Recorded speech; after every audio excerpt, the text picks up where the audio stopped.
they changed around the property lines to be able to accommodate the zoning there, and there was a lot of pushback from the neighbors, and I really do feel for the neighbors. That is going to crowd the streets. It is going to have a very negative effect on the folks who live in that immediate area. But I also don't think that it is going to be this overwhelming wave of change in the makeup of what Arlington real estate looks like.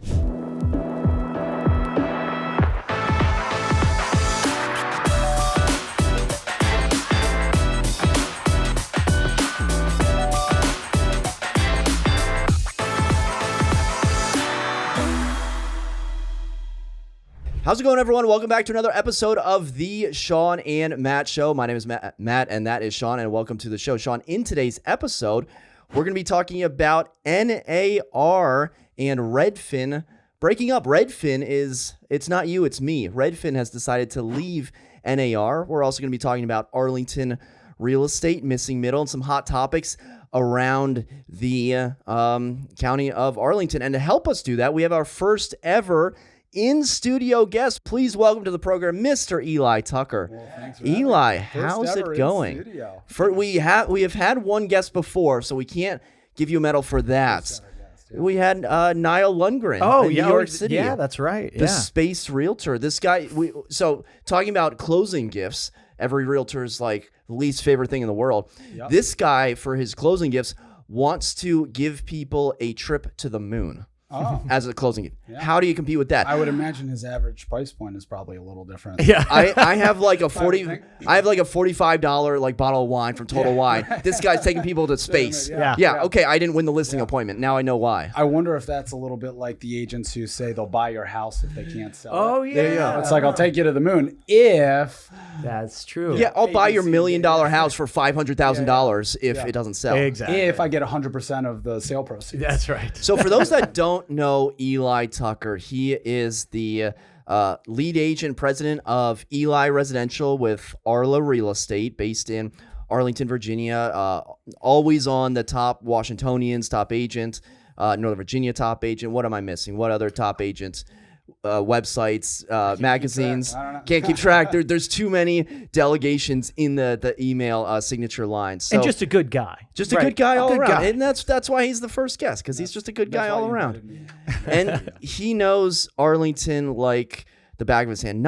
You're not from here, but you had me fooled with your Arlington knowledge. So, Eli, first of all, let's talk Arlington. We'll get into Redfin in a second. How are you describing the Arlington, Virginia real estate market to your clients right now? Let's see. Most people do not want to be doing what they're doing. That's what I've found, right? Nobody really wants to be buying right now. Most sellers don't really want to be selling because they're probably moving into a much higher interest rate and their payments are probably tripling. But people are doing it, and it's continuing. And I think this proves the resilience of the market around here. I think it's tough when you've got this much pressure on people from all sides with what rates are doing. People are feeling it, and I feel that in the transactions. And so they're harder. It's harder to find what you want. It's harder to find happiness, I think, in a lot of the deals. But the Arlington market is, I think, stable. It's proving, why you buy here, why you invest here, because it's stable, it's resilient. We didn't see the crazy fluctuations, the crazy appreciation of 40-50% that some markets did.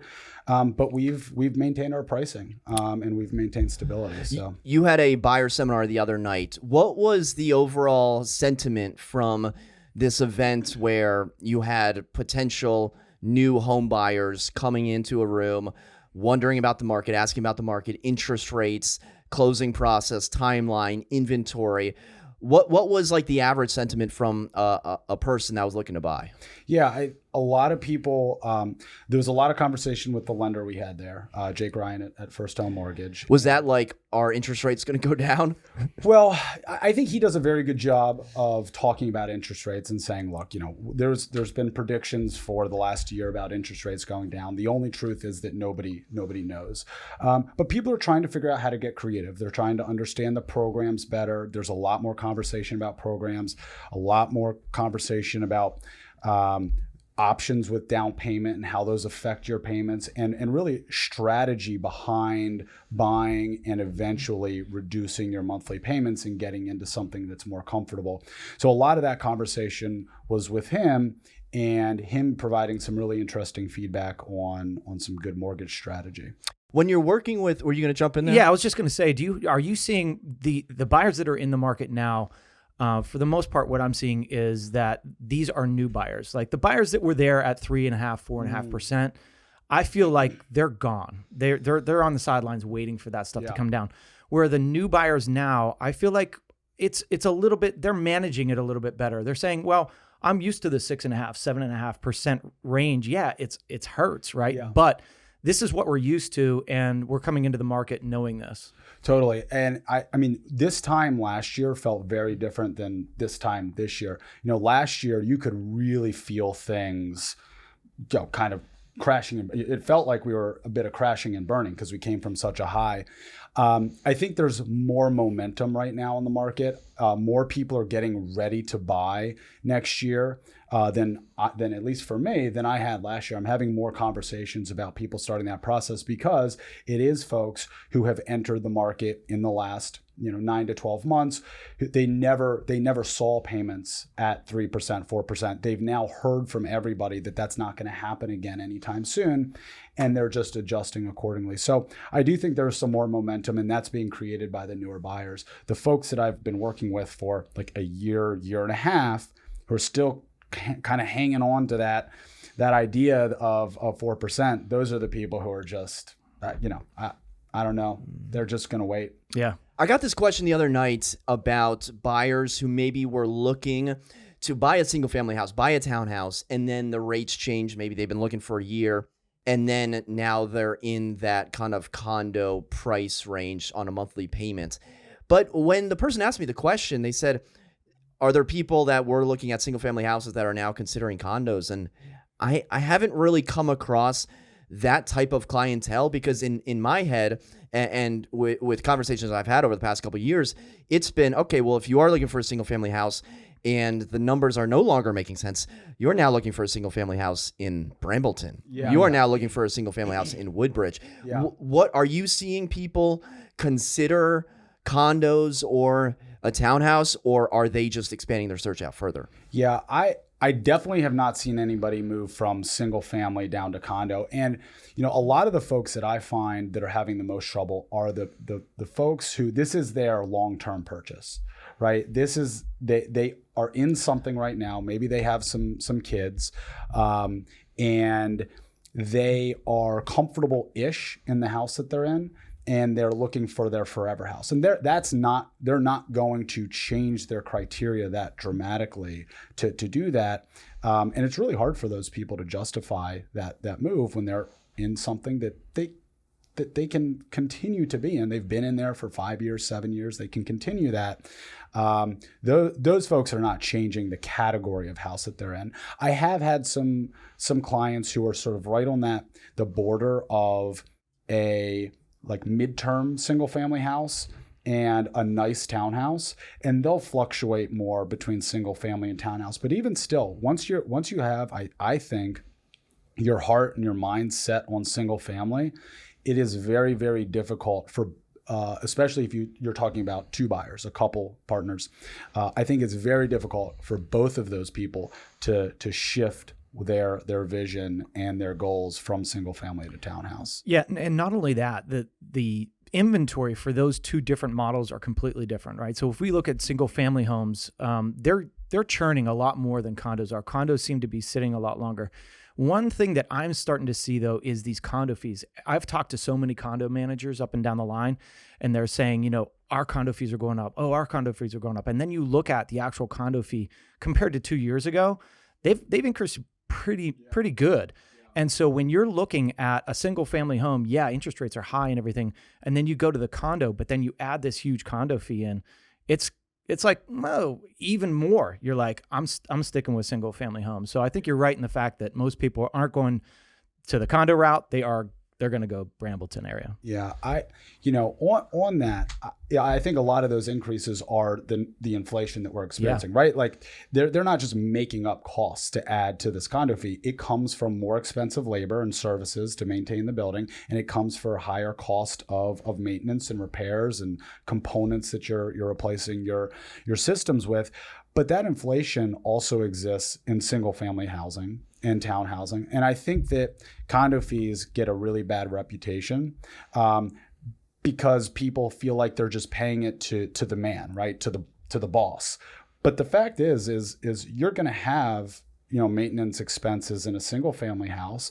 And what people need to understand is that condo fees really just, they just normalize your housing expenses. Whereas for a single family house, your housing expenses might be very low for 6 months, and all of a sudden they spike, right? Yeah. Something happens and it's really expensive. You don't really have that spike in condos. And so the same inflation pressure that people are seeing in those condo fees, you're going to see those in replacing your HVAC in your house or hiring, cleaners, right? And so I think people are usually a little too hard on condos and condo fees because they categorize those expenses differently for some reason. Yeah, that's a really good point. For older condo buildings, like I know you're familiar with Hyde Park, condos like the Belvedere, short of telling your neighbor that they need to renovate their kitchen, how do older condo buildings appreciate? What can older condo buildings do to see any sort of appreciation? Because oftentimes we look at these older condo buildings and they are lagging so far behind the Turnberry Towers, the water views. And, you can never compare, a Ferrari to a Honda, no disrespect to any of the condo buildings out there, but, or Hondas. Yeah, or Hondas. But yeah, obviously if buildings are built 40 years apart, it's tough to compare. But if you are an older condo building and you are on the board, what sorts of things can you do to help with values? It's a great question. I don't know that there's a whole lot that you can fundamentally do to improve and appreciate the building. I mean, condos themselves just don't appreciate that much as it is. The product class as a whole does not appreciate that much, whether or not it's new condos or older condos. I think you've really got to focus, though, on your condo fees and your costs, because that's normally one of the things that really holds back older condos is the condo fees start to inflate. You add services that aren't needed. You're used to these service contracts or insurance contracts. You just don't revisit those and figure out how to bring those down. So I think that focusing on ways that you can continue to provide your residents with a good service and a well-maintained building, but cut some costs responsibly. And sometimes it takes a hard look. Sometimes the residents who have been there for a long time, they need to adjust to a new reality. To pull down $100 a month, $150 a month in condo fees, that will make a big difference. I think one of the biggest differences in what you can actually get for a unit. Let's move on to missing middle. So something, no one has any sharp objects on them, right? Yeah. Missing middle. Arguably, sign. Okay. Yeah. Well, I was just going to get into that. One of the most controversial things that has ever happened to Arlington Real Estate, maybe second to I-66 going through. And speaking of picket signs, maybe we've seen, and then some people out there were maybe holding picket signs of people saying like no 66 or stop it. If those people weren't there, 66 would look like a freeway in Dallas, Texas, and Maywood and Cherrydale would not exist. Mm-hmm. So thankfully those people had picket signs, and it's only 2 lanes inside the Beltway. By the way, have either of you been on the 66 express lanes? Oh yeah. It is amazing. Yeah. I'm flying.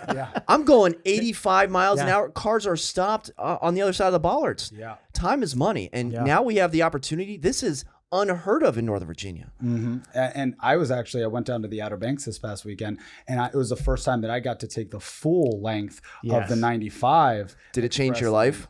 worth. I have stared at that express lane for hours in traffic waiting for that to open, and there was no traffic on the regular road. I stayed on the express lane just to get the feel for being on Love the it. road. And you got to be careful. You got to go at the right times, because we used to leave like, oh, we're going to leave in the morning. We're going to catch it right. But then the express lanes are still coming in. Yeah, So you got to look at yeah. the express lanes timing to get there. at Sean's the right going the wrong way on the express time. lane. Always. So missing middle. It's obviously hugely controversial. You know, people love Arlington because of the single family home suburban nature that it has to offer, and you know, with rising costs or whatever you want, housing costs, whatever you want to point to, now you're able to, with the loose zoning, have more than one house, up to 6 residences on a property. And I think everyone kind of knew that there weren't going to be these 6-unit apartment buildings, you know, 4 miles from the metro in these far-flung North Arlington and South Arlington neighborhoods. And you know, the way I see it, we're going to see a couple more duplexes a half mile to the metro. We're going to see a couple more quadplexes a quarter of a mile to the metro. So what has been, now that it's been about 7 or 8 months since the permitting process is open, what have you seen in terms of missing middle? I think a lot of confusion, a lot of misplaced anxiety, and also appropriately placed anxiety. You know, in my neighborhood, there's approved missing middle for 2 sixplexes, and I really do feel for the. I'm a few blocks from it. Do you have your picket sign? I have not gone out to picket. I've stayed pretty neutral on the topic. What's your neighborhood? Alcova Heights. Okay. Yeah, and there's a classic cottages property that I think they subdivided it. They changed around the property lines to be able to accommodate the zoning there, and there was a lot of pushback from the neighbors, and I really do feel for the neighbors. That is going to crowd the streets. It is going to have a very negative effect on the folks who live in that immediate area. But I also don't think that it is going to be this overwhelming wave of change in the makeup of what Arlington real estate looks like. I think that was, I believe that was the goal for a lot of people, and that's what they tried to accomplish. But I just don't think that the code gets you there. I mean, you look at the applications that are in and approved. None of them are for anything more than R6 zoning. I think R8, R10, and R20, there's no applications in, because they did not provide a way for developers, in my opinion, and the opinion I think of the marketplace and some folks I've talked to really get the most out of larger lots in some of the more suburban type areas, right, away from these commercial corridors and transportation corridors. And like, you can't do enough with townhouse, right? And townhouse is the product that you want, and that I think that missing middle wanted to see, duplex, townhouse, in some of these further out neighborhoods. And I just don't think the numbers make sense in most cases when you compare it to what you can do with single family house and how much you can get out of that, and what you can get on resale for these smaller units. So the 6-unit in your neighborhood, so Alcova Heights, that sounds like it's near Columbia Pike, near a major transit corridor. Yep. What do you foresee? Is this going to be a 6-unit condo building, apartment building? What sort of numbers is the final product going to look like? So I spoke with Classic Cottages about it, and they do plan to sell everything that they're building. They don't plan to hold anything to rent it. And that is one of the major fears of a lot of neighbors and a lot of people with missing middle, is you're going to have people putting up these 4 to 6 unit apartment complexes that just turn into rentals and don't get well maintained. I don't think that that's going to be prevalent. I know Classic Cottages doesn't intend to do that. I think they tend to deliver a pretty good product that is on par with what you see from their single family houses, right? They have a brand and a reputation to uphold. They're going to have one parking spot, off-street parking spot per unit. And there's going to be a lot of cars on the street. So they're going to have it's a 6-unit building. 2 6-unit buildings. Wow. Sorry, it's so 2 separate properties. Are they right next to each other? Yeah. So I think it was one large property. They subdivided. That's right. And I think it was technically two lots, and then they basically, the county approved them like basically changing the lot lines. Do you foresee someone buying a condo in this one of these 6-unit buildings without a car? No way. No way. No way. The county has been trying to do this with like the new construction and the Roslyn-Ballston corridor, going down to a half a parking spot requirement and, basically telling developers, oh, hey, we'll let you have less parking. You don't have to have a parking for every unit, spot for every unit. The market has no interest in no parking. Even when you are in a metro corridor, you still want parking. If you've got a 2-bedroom plus unit, it's, and you try to list something for sale, a 2-bedroom condo that has, 1 parking spot, it can be a little bit more difficult, right? You lose a set of buyers. I am very curious to see how these sell. And, we work in comps, right? We work in what our job is to figure out how much things will sell for. And I think this is one of the issues. We don't know what a 1,100 square foot condo in, not a metro corridor, in a suburban neighborhood is going to sell for. And so there's a lot of risk for these developers. I'm very curious to see how condos in a more suburban neighborhood environment do. I don't think that they're going to do terribly well. Well, I'm thinking about other condos that are not like literally on a metro line, like Lion Hill on Langston Boulevard, like Carlin Place, if you go like Yorktown condominiums, like Balmoral, like Lorckham House. Obviously, different eras. Lion Hill, much newer, goes for over $1 million because you got like 1,800 square feet and it's beautiful. Carlin Place, not so much, but they are on major transit corridors. So the way I see it, multifamily along major transit corridors, the metro is great, but people take the bus. People take the bus all the time. So you're saying you're saying multifamily buildings near a major transit corridor will have a drastically negative impact on the area. No. Let me. I didn't mean just metro corridor. Okay. Columbia Pike, Langston Boulevard. I think that you are still rewarded for some density there, but those buildings that you name, they do sell at discounts. Right. And a huge benefit to living in a smaller space without outdoor space, and being in an apartment multifamily living is being able to leave your home and walk to things that you want to walk to. And so I think that these are going to pop up and do okay along the retail corridors, commercial corridors. I am really curious to see it. There's in Bon Air, in the Bluemont Bon Air neighborhood, my old neighborhood, there are plans to do either a 4-unit or a 6-unit right in the middle of the neighborhood. That is not a retail corridor. I'm very curious to see. That is smack in the middle of a residential neighborhood. I am very curious to see what something like that does. I don't think it will do very well, but I do think that there will be a couple developers who test the market and probably make mistakes. And there are going to be mistakes made. There are going to be some successes with missing middle, but there are also going to be mistakes. People are going to put the wrong product in the wrong place, and they're not going to do well. And we're going to learn a lot from that. And so I think we're really probably 3 to 5 years away from truly seeing where the right places are, how much people are willing to pay for some of these products, until we really understand where missing middle is going to make sense and what the market wants.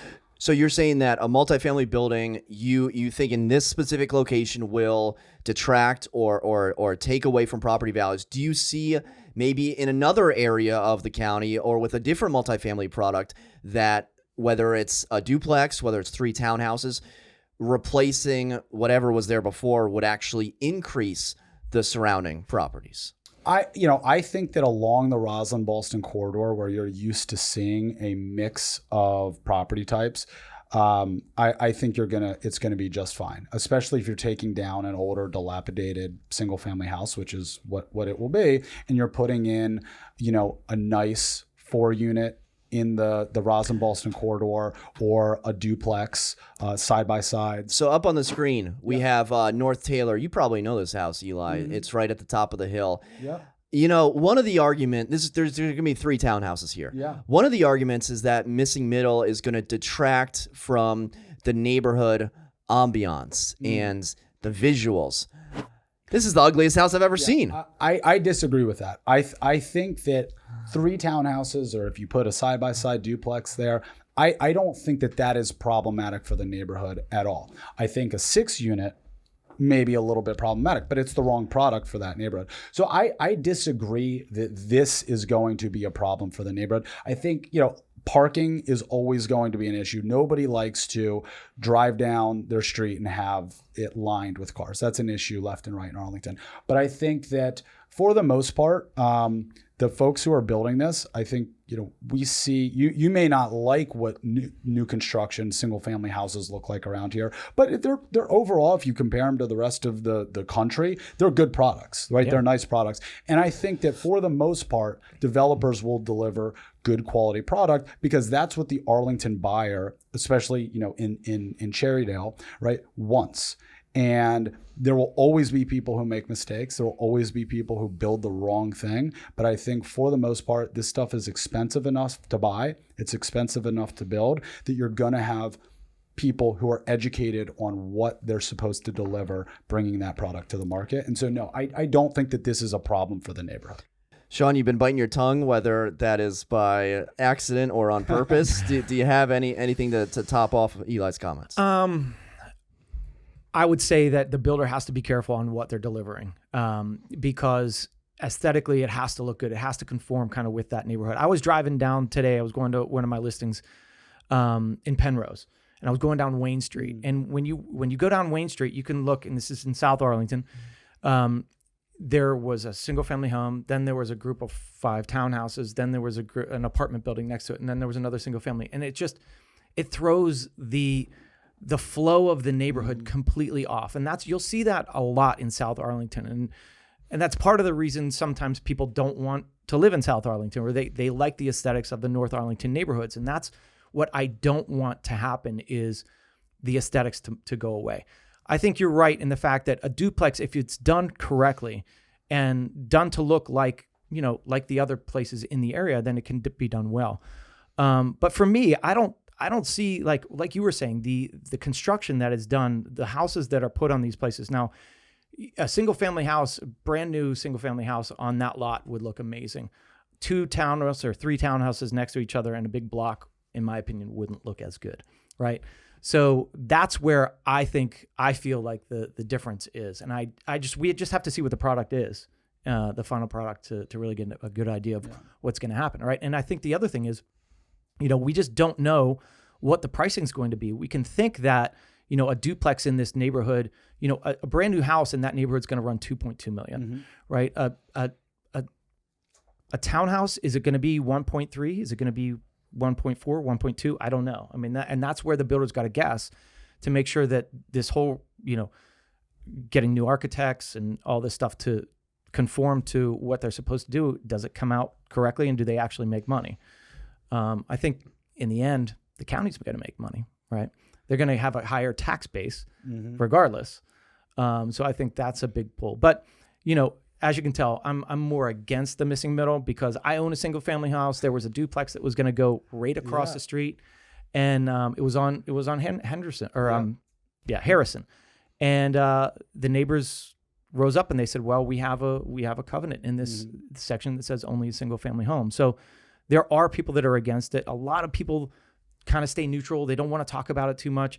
Most of the people that I've talked to were against it, but I know that there's a lot of people for it, and for different reasons. And I understand growing, and there's a lot of land there that needs to be used. And, there's a lot of people that want to live in Arlington, but there's also a point to making things stay aesthetically pretty. Yeah. All right, let's move on. We can talk about this for another 2 hours, and we probably will on future episodes. So, Inman came out with an article, and it was Redfin's press release that Redfin is leaving NAR. So, letter from Redfin's leadership team said that there were 2 reasons that Redfin is moving to end its support of the National Association of Realtors NAR policies, requiring a fee for the buyer's agent on every listing, and then a pattern of alleged sexual harassment. So Redfin claims that them leaving NAR is a long time coming, that they're going to save, or that they've paid $13 million in dues since joining in 2017. They obviously have been very uncomfortable with NAR's position on commissions, and then of course the sexual harassment that came out, allegations I should say, by NAR's president. So a lot has been talked about NAR recently, whether it's the commission lawsuits, Redfin leaving, and a lot of agents seem upset or apathetic or just disinterested in the National Association of Realtors. So Eli, what are your thoughts on Redfin? Now, it should be noted that agents have to be with NAR for certain markets to even post on the MLS. So if you're in, the DC area, I believe you have to be a member of NAR. What Redfin is doing is for those markets where you don't have to be a member of NAR, they are ending their affiliation with NAR. Eli, what are your thoughts on this? I think that they are also trying to work with the local associations, the regional associations, to maintain their status with them, where in the areas, I think this is one of them, where you have to be a member of NAR to be with NVAR or GCAR. I read something yesterday that suggested that Redfin thinks that they're going to be able to play nice with the local associations so that they can maintain access to the local contracts, SentryLock, which is how you access properties, and all the things that come with the local association. I certainly don't love paying my dues every year to NAR. It's, the individual value proposition, I think is hard for me to really define. We've got the code of ethics, which is great, and I believe in that. I just believe that that's how people should do business. But it is important to have sort of a policing agency and have that defined.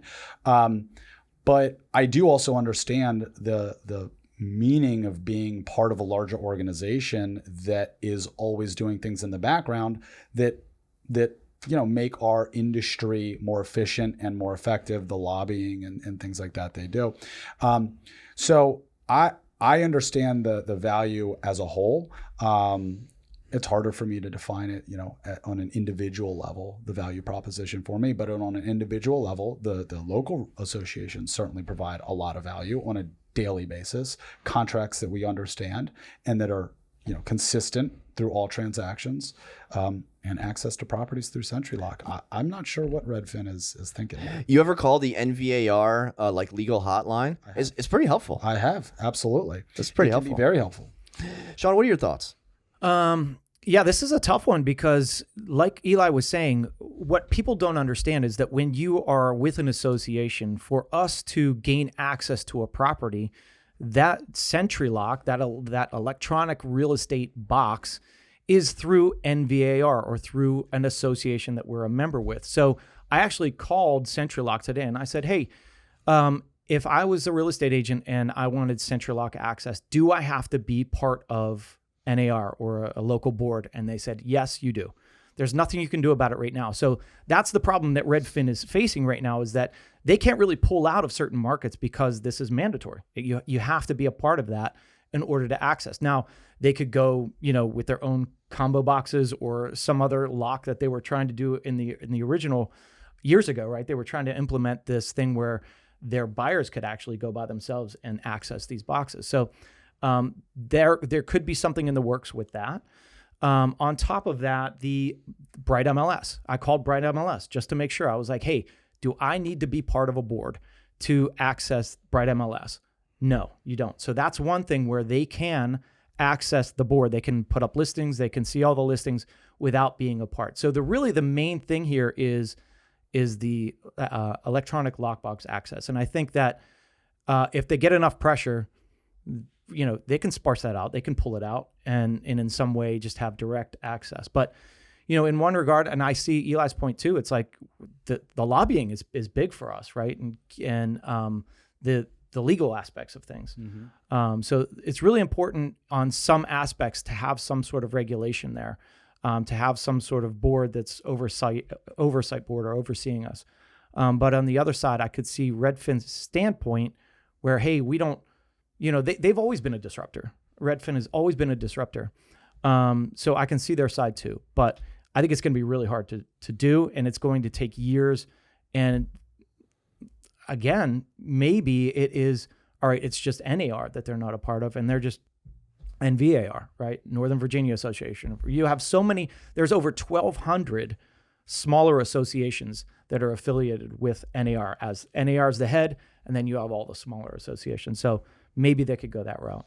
Nothing Redfin has ever done has been pro real estate agent. It's always been, how can we kind of cheat or hack the system to cut costs? Like a lot of some CEOs are, real estate people. Like you look at NAR, you look at these, Coldwell Banker, any sort of big real estate. Redfin's a tech company. Mm-hmm. Glenn Kelman was never a real estate agent. He's just always been this tech guy. So his whole thing is, how can we create a platform that will boost profits and cut expenses? So I'm thinking they may just try to go off on their own. I mean, clearly they're trying to save expenses with, only paying agents a salary. If you be an affiliate agent, you get like what, $25 a showing, or, you can do things like that. And they can only make money on the buy side. I mean, it's so painfully obvious that business models don't work for discount brokerages. So they need the volume and they need the transactions. So what's stopping Redfin from just keeping everything in-house, not listing things on the MLS? And I know that may not be in the best interest of the seller to get the most eyeballs, and we all have the same talking points. But if Redfin can create a platform where the sellers are only paying out X amount, the buyers, are only paying them X amount, and they have their own platform with, let's face it, the best app in real estate. All my clients use Redfin. None of them say, hey, check out this link on HomeSnap. That might be a way for Redfin to kind of change the game, because they've changed the game with salaried agents. And let's face it, the buyer's agents may be going that way, whether it's salaried or hourly workers. And, they've changed the game with their app. So, Eli, what are your thoughts on Redfin just creating almost like its own MLS? Yeah, I think it's a great point. I mean, Redfin and, in many ways, Compass as well, see themselves as tech companies. And I think both of those brokerages I think their long-term strategy was to carve out their own ecosystems. And maybe this is spillover from Redfin being upset about 3-4 years ago, NAR and the local associations putting rules around off-market sales and restrictions on that. That really changed the game, I think, for Redfin and for Compass. I think they clearly had a strategy to create their own ecosystems and places where people had to go to see exclusive real estate. And they were developing that as a tech company. And Redfin was doing very well with that. And so I do think that there's some merit to that their long-term strategy is probably still to try to create its own ecosystem, to not play in the cooperative ecosystem that has been established by the rest of the industry. To me, this seems very reactive. It seems like they had a personal argument, at the leadership levels, and they decided to break up. They went home. This is the opportune time to do it, right?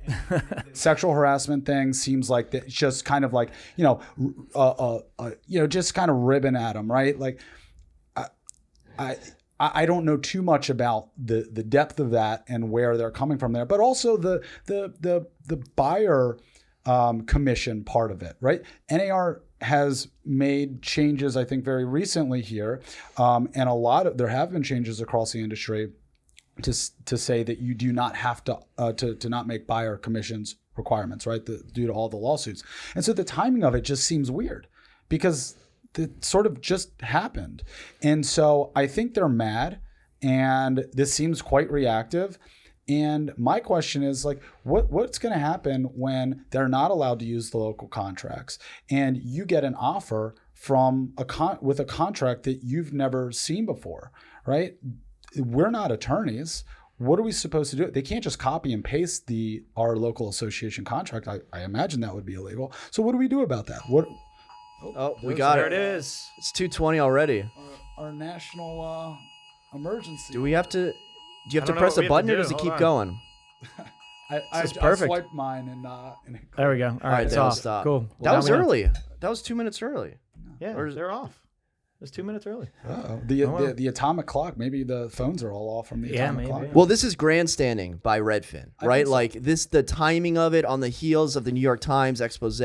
Because if you look, resigning from the NAR board, they resigned in June. Right. That was 6 months ago. By the way, do you know how many people? I think Eli might know this. Do you know how many people are on the NAR board? Eli, do you know? Do you want to guess? I'm gonna guess. There's 1,000. You're gonna say I'm 8. gonna guess 13. Yeah, I was like wanted 20. I wanted to save you the, the embarrassment, if you will. Yeah, there's 1,000 1,000. people. How are there 1,000 people on the board? So talk about an organization with some gluttony, if you will, of number of members. But if you resign from the board in June, clearly this is just like a PR masterpiece. I agree. Yeah, well, think about that. We've talked about this the last couple of weeks where there's been companies that grandstand, like you say, it's great advertising for them. This is what everybody's talking about. Everybody's talking about Redfin. Their competition is talking about Redfin. We're talking about Redfin right now. This is a great PR thing for them. And to bring up your point, we were talking about the whole buyer transition. I think last week or 2 weeks ago on the show, we were talking about what do we do without a standard contract, because we're not lawyers. We don't know. Matt's idea was like, all right, we're going to have a web portal and we'll just do it that way. But the main thing is cooperation. The cooperation is there for a reason. It's to keep everything in a standard practice so that we're not practicing law, because we don't know the law. I mean, we're not practicing law. We're not supposed to. We're real estate agents. So we need somebody to tell us or show us what contract that we need to use. And if there's not a standard, this is going to bring up huge headaches and huge learning curves, lawsuits, everything when it comes to this. If somebody's using the wrong form and we're not used to it and we're just, go ahead and sign it, what's going to happen, and then people are going to get sued. So I think, this also brings up another thing where you're right in the fact that Redfin is really the first outlier that was a real tech company that was able to survive in this market, to conform a little bit, but then to push the envelope the other way. If you look at all the other tech companies, Zillow's tried it. They were just a huge tech company. They tried to dip their feet into real estate. I don't really see it. It hasn't been a wave of activity as far as Zillow agents. Maybe in certain areas it is, but they don't have the foothold on that as Redfin does. So Redfin is an outlier. They've got great app. They've got a totally different scheme of how they run their business, and they can afford to kind of push the envelope in that regard to see what happens, aside from all these other real estate companies that are embedded in the way that we've done business for a long time.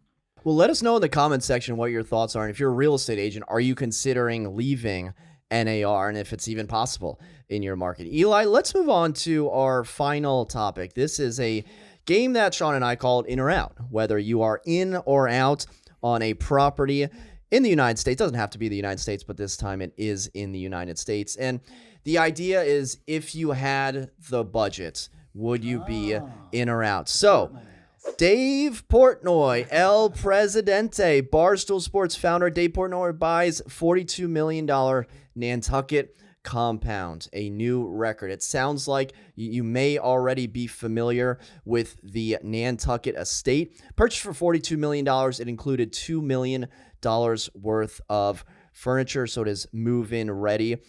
Dave Portnoy said on Twitter, the site formerly known as Twitter, "Nantucket has always been my favorite place on earth.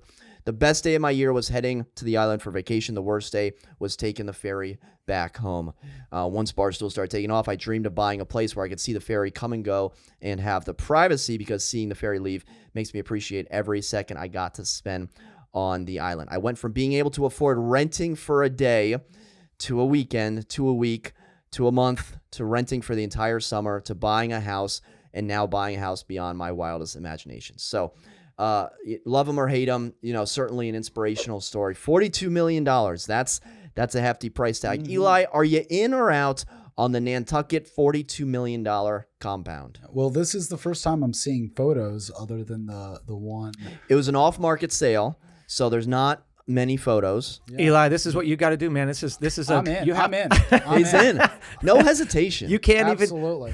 It's the biggest sale in Why are you history. in? Let's hear it. And Portnoy just took back over control of Barstool Sports. I think he got it for $1 back from Penn, which is amazing. After they paid him a few $100 million for it, and he's in the business of making news, and this puts him square in the news. And I think he'll be able to make some good content out of this house. So he said he tried so hard to keep this under wraps, and the exact opposite has happened. It's just gone, skyward. Yeah. Apparently, there was an article that said there's tunnels under the house, and he was like, I don't know where they're getting this from. There's no tunnels. And he sounded very convincing. But then I was like, wait a second.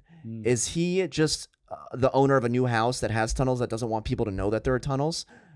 I couldn't tell. So. Yeah. Shawn, what are your thoughts? Are you in or out? This thing is amazing. I mean, first of all, $2 million of furniture. That's amazing. Well, it's a $42 million house. It's a $42 million house. How many square feet you is know it? how much furniture costs. Oh, it's ridiculous. For your house, you imagine? I mean, geez, you probably spent $2 million on your house. No, I spent a lot of money on the furniture, and it continues. It continues. But that's the key. Having the right furniture for the right house, it's expensive. So $2 million in furniture. I was reading the article, and it did say that there was a tunnel that led to a two-room or two-bedroom apartment or like separate building. Like yes. I mean, that's worth a few $1 million. Right exactly. There. So I've never been to Nantucket. But I mean, this house is just amazing. You know me and water. I'm always want waterfront, close to the water views. So I'm completely sold on this thing. I think aesthetically it looks great. I love the pool. Look at that. Is that from the? That is from the house. Wow. It says waterfront. There's clearly another house between it and the water. So I don't know if you can technically like walk out to the harbor or the beach or whatever is there. But neither of you are flinching at $42 million. You're not saying, oh, this seems more like 35. Listen, you buy it when you see it, right? These are the types of properties that when it's something this good, you're going to have to pay, and you're going to overpay, unfortunately. And you know what? I bet you in a couple of years this is worth more. So I think it's worth it. So I heard another interview by Portnoy where he's like, so what if I overpaid by $7 million? I'm going to die in this house. It's not an investment. It's just where I'm going to have a house. I'm in on Nantucket. Again, never been, heard amazing things, but to be in the Nantucket harbor where you're walking distance to like the downtown shops and to have a compound like this, the opportunity comes up so rarely. So whether it's 35, 42, 45, whatever it may be, who cares if you overspend by a little bit, I'm in. When you scored $550 million selling Barstool Sports, I think he can afford it. So. Well, he's trying to spend a lot of money because he has the property down in Miami, and then now he has this one. Well, and that's another thing is when it comes to property values, you have to see what the end goal is. And this guy, he just said that he's going to die in this property. He does not care what he paid. And in one regard, he does, but like. That's what you've got to think about in property values, and that's why some properties can be worth so much more, is because some of these rich people just don't care.